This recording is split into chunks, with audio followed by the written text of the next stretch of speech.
हाँ दोस्तों, एक बार फिर से आप सभी लोगों का पढ़ने और पढ़ाने वाली महफिल में दिल खोल करके स्वागत है। जैसा कि दोस्तों हम लोगों ने पिछली वाली क्लास पे ज़बरदस्त फैंटास्टिक टॉपिक को देखा हुआ था और वह टॉपिक था कि अच्छी स्थिति में वैद्युत द्विध्रुव के कारण वैद्युत क्षेत्र की तीव्रता को कैसे निकालते हैं। और उम्मीद है कि आप सभी लोग को वो टॉपिक बहुत ही धुआंधार तरीके से समझ में आ गया होगा। तो आज हम लोग क्या सीखने वाले हैं, लगभग आप लोग समझ ही गए होंगे कि आज हम लोग निरक्षीय स्थिति में यानी निरक्षीय स्थिति में वैद्युत द्विध्रुव के कारण वैद्युत क्षेत्र की तीव्रता को निकालना सीखेंगे। ठीक है, फिर अगली वीडियो में हम लोग सीखेंगे किसी भी बिंदु पर कैसे तीव्रता को निकाला जाता है। तो पहले फिलहाल हम लोग निरक्षीय स्थिति में सीखने के लिए रेडी हो जाएं। तो निकाल लीजिए कॉपी और पेन और बढ़िया तरीके से नोट्स के साथ साथ चीज़ों को समझते चलते हैं। तो हेडिंग पहले डालते भाई हम लोग हेडिंग डालते हैं, प्यारी सी हेडिंग। कौन सी स्थिति? निरक्षीय स्थिति। निरक्षीय स्थिति निरक्षीय स्थिति, इसको इंग्लिश में क्या बोलते थे? Equatorial position. EQUATORIAL, equatorial position. Equatorial position में हम लोग कैसे निकालते हैं, पहले हम लोग इसको एक चित्र के माध्यम से समझते हैं। जैसे वहाँ पे हमने चित्र बनाया हुआ था। भाई दोस्तों, पहले अच्छी स्थिति समझ में आ गया ना? अच्छी सी मतलब अक्ष की दिशा में या अक्ष के अनुदिश, और निरक्षीय मतलब होता है कि अक्ष के लंबवत। अक्ष के लंबवत देखो भाई, जरा एकदम प्यार से समझना है, एकदम प्यार से, ठीक है। ये देखो हमारा क्या हो गया, ये जुम जुम जुम जुम जुम जुम जुम, ये हमारा आपको देख करके लगा होगा आइडिया कि ये है हमारा वैद्युत द्विध्रुव। क्या है? वैद्युत द्विध्रुव। वैद्युत द्विध्रुव क्या होता है हमने कई बार बता दिया। क्या बताया? कि ऐसा निकाय जिसमें दो बराबर और विपरीत आवेश, ऐसा निकाय जिसमें दो बराबर और विपरीत आवेश एक दूसरे से बहुत कम दूरी पर स्थित हो, उसे बोलते हैं अल्प दूरी पर स्थित हो। और अल्प दूरियां को हम लोग क्या मानते हैं? 2l मानते हैं। और इसके कहाँ से निकालते हैं? सेंटर से निकालते हैं। कहाँ है सेंटर से निकालते हैं? अरे यार, सेंटर से नहीं निकालेंगे तो इससे निकालेंगे ये वाला गुस्सा आएगा, और इससे निकालेंगे तो ये वाला गुस्सा आएगा। किसी को गुस्सा नहीं होने देना है, सबके चेहरे पे मुस्कान लाना है। तो चेहरे पर लाओ मुस्कान और बढ़िया से पढ़ो, ठीक है।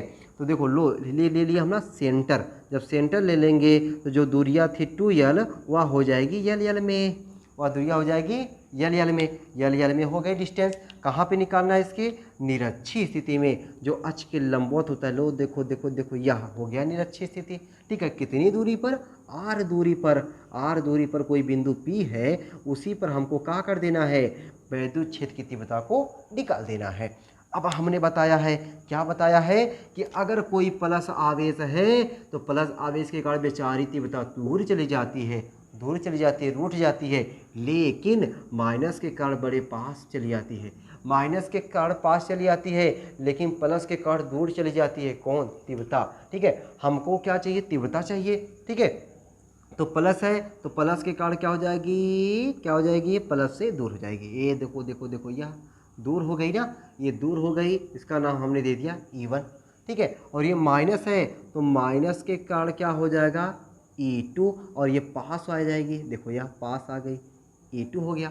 अच्छा, हमें डिस्टेंस भी चाहिए, दूरिया भी चाहिए। दूरिया कहाँ से कहाँ चाहिए? अरे यार, जहाँ से निकाले का, जहाँ से जिस आवेश से निकालना है और किस बिंदुआ पर निकालना है उसकी दूरिया चाहिए। अब बताओ भाई, ये R है और ये L है, और ये कौन सा त्रिभुज दिख रहा है? समकोण त्रिभुज दिख रहा है। जब समकोण त्रिभुज दिख रहा है तो ये कर्ण चाहिए। तो कर्ण का वर्ग कर्ण का मान निकालने के लिए हमें पाइथागोरस प्रमेय पता है। पाइथागोरस प्रमेय में कर्ण का स्क्वायर बराबर लंब का स्क्वायर प्लस आधार का स्क्वायर, है ना? एकदम है, ठीक है। तो हो जाएगा कर्ण बराबर कड़ी में R square plus L square, यानी लंब स्क्वायर प्लस आधार स्क्वायर। और यही चीज़ यहाँ भी एकदम दम धांसू तरीके से R square plus L square हुआ ना? आया ना मज़ा? अच्छा, अब देखो ये झुकाव है, ये क्या है? झुकाव है। तो झुकाव को हमने मान लिया थीटा, तो यहाँ भी हमने मान लिया चीटा, ठीक है। ये थीटा ये थीटा ये थीटा ये थीटा मिलके हो गया बाहर वाला 2 थीटा, हुआ कि नहीं? एकदम हो गया। अरे भाई, ये थीटा बाहर वाला मिलके हो गया 2 थीटा। अब देखो, एक तीव्रता इधर जा रही है, एक तीव्रता इधर जा रही है, दोनों के बीच बन गया कोण। अगर भाई आपको एक वेक्टर इधर हो, दूसरा वेक्टर इधर हो, वेक्टर बी, तो इन दोनों वेक्टरों का जो परिणामी निकालते थे आर बराबर करड़ी में a square plus b square plus 2ab cos theta लगाते थे कि नहीं? एकदम लगाते थे। तो यहाँ पे भी लगा दें, एकदम से लगा दीजिए। तो हम लोग परिणामी यानी E1 और E2 का परिणामी इधर कहीं होगा, ऐसे बीच में कहीं होगा। तो ये हो गया परिणामी E, और इस परिणामी E का मान निकालने के लिए ये वाला फार्मूला हुआ। बस ए की जगह पे E1, बी की जगह पे E2 और थीटा की जगह पे 2 थीटा, थीटा की जगह पे 2 थीटा। चलो भाई एकदम सर निकालते हैं। तो पहले हम लोग E1 और E2 का मान क्या होगा पहले उसको तो निकाल लेते हैं। ठीक है, E1 मतलब प्लस क्यू आवेश के कारण बिंदु P पर तीव्रता, E2 मतलब माइनस क्यू आवेश के कारण बिंदु P पर तीव्रता। तो दोस्तों पहले हम लोग E1 और E2 के मान को पहले निकाल लेते हैं। तो E1 बराबर होता है के क्यू अपान आर स्क्वायर। तो E1 बराबर हो जाएगा के क्यू अपान आर स्क्वायर मतलब ये, और इसका स्क्वायर करोगे तो कड़ी का स्क्वायर कड़िया बेचारी गायब हो जाती है। लो भाई गायब कर दो तुम भी तब। ठीक है, क्या हो गया? E बराबर के Q upon R square plus L square. अच्छा E2 बराबर क्या हो जाएगा? अरे सर E2 भी वही होगा, E2 भी वही होगा। अरे यार क्यों वही होगा? क्योंकि आवेश चाहे माइनस लो चाहे प्लस से होता है, और दूरिया तो वही है। तो E1 और E2 का मनवा तो बराबर हो गया। वाह, तो मज़ा आएगा। हाँ देखो मज़ा तो इवे करेगा ना। तो यदि बिंदु P पर परिणामी तीव्रता क्या हो, तो ये देख लेंगे, लिख देखा। हाँ सर लिख दीजिए। यदि बिंदु कैपिटल P पर तीव्रता कैपिटल E हो तो हाँ भैया ये ई वाला फार्मूला हमारा जिंदाबाद है ना। ई बराबर करड़ी में क्या? करड़ी में E1 square plus E2 square plus 2E1 E2 cos 2 theta, theta की जगह पे cos 2 थीटा। ठीक है, अब आ जाओ भाई। ई बराबर आपने क्या देखा कि E1 और E2 का मनवा आपस में बराबर है। तो चाहे आप E1 की जगह पे E2 लिख दो, चाहे E2 की जगह पे E1 छाप दो, एकदम ना, एकदम। चलो भाई छाप देते हैं। E1 की जगह पे E1 रहने देते हैं, और E2 की जगह पे E1 लिख देते हैं। 2E1 cos 2 theta. ठीक है भाई, अब देखो क्या हो जाएगा। यहाँ पे वही चीज़, यहाँ पे वही चीज़, वही चीज़ सर जुड़ जाती है। ये हमने छोटी कक्षाओं से ही सीखा है। ठीक है, जुड़ गया। तो E1 स्क्वायर, यहाँ देखो E1 square 2E1 square cos 2 theta. देखो भैया जो चीज़ यहाँ पे है वही चीज़ इसमें भी है, दोनों में है मतलब कामन है, दोनों में है मतलब कामन हो गया। और ले लो जब कामन, तो कामन क्या मिल जाएगा आपको? 2E1 स्क्वायर कामन हो गया। तो बचा क्या? ये देखो यहाँ पे 1 बचा, यहाँ पे 1 बचा, और यहाँ पे क्या बचा? यहाँ पे cos 2 थीटा बचा, यहाँ पे cos 2 थीटा बचा। अब जरा याद करो, क्या याद करो भाई? cos 2 थीटा का फार्मूला याद करना, और क्या याद करना है? ठीक है, cos 2 थीटा का फार्मूला मैं तुम लोगों को कोपचिया के यहाँ बता दे रहा हूँ। ठीक है, यहाँ बता दे रहा हूँ क्या कि cos 2 थीटा का फार्मूला आप लोग कभी कक्षा 9th और कक्षा 10th में पढ़े होंगे। ठीक है, इस यहाँ पे ध्यान ये रखना है cos 2 थीटा का 4 फार्मूला होता है, लेकिन आपसे चारों से नहीं मतलब है, उस वाले फार्मूले से मतलब है जो 1 को उड़ा दे। ठीक है, तो 1 को उड़ाने के लिए फार्मूला होता है 2 cos स्क्वायर थीटा माइनस 1। ठीक है, बस यही रख दो, एकदम सर रख देते हैं, कोनो दिक्कत परेशानी नहीं हमको कोनो दिक्कत परेशानी नहीं है सर। रखिए खाली आप, रख रहे हैं भैया, रख रहे हैं। देखो या E बराबर रूट में 2E1 स्क्वायर, ठीक है, 1 प्लस cos 2 थीटा की जगह पे 2 cos square theta minus 1 plus 1, बेचारे दोनों तो शहीद हो गए। ठीक है, बचा क्या? बचा जो आपका E बराबर कड़िए में 2 दूना 4 E1 square cos square theta. ठीक है, अब देखो कड़ी हटा सकते हैं ना, दोनों पक्षों का वर्ग नहीं लेना है ना। देखो कैसी, 4 का वर्गमूल 2 E1 स्क्वायर का E1 cos स्क्वायर थीटा का cos थीटा। ठीक है, ये आया। अब देखो हमको क्या करना है, अब हमको ये कर देना है कि E1 का मान रखना है और फिगरवा से cos थीटा का मान रखना है और उसके बाद हल कर देना है। तो हमारा जो चाहते हैं निकालना वो अपने आप आ जाएगा। ठीक है, और देखो भाई कैसे, और ज़रा बने रहो, बस केवल तुम लोग बने रहो। देखो यहाँ 2E1 की जगह पे ये देखो KQ/R²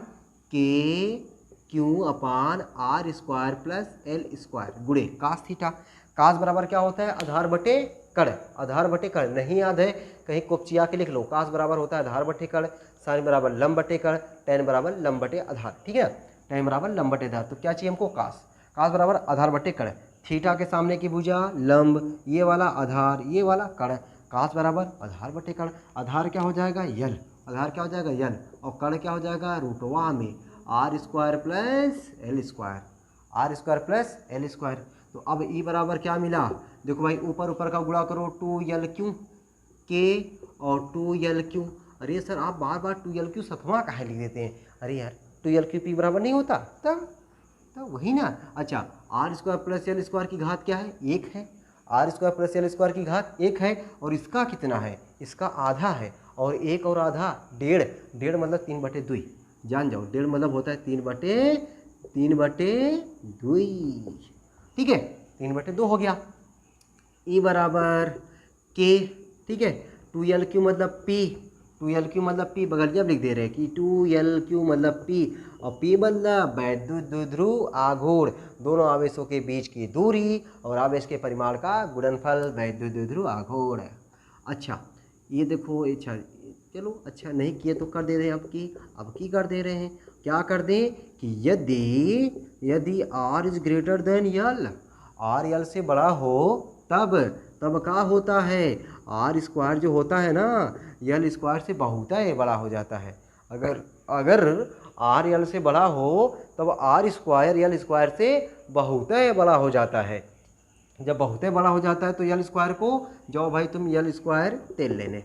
ठीक है, L² जाए घर अपने, मतलब इसको जीरो हो गया तो क्या बचा, KP/R² की घात 3/2, और घतिया आपस में क्या हो जाएगी, गुणा हो जाएगी।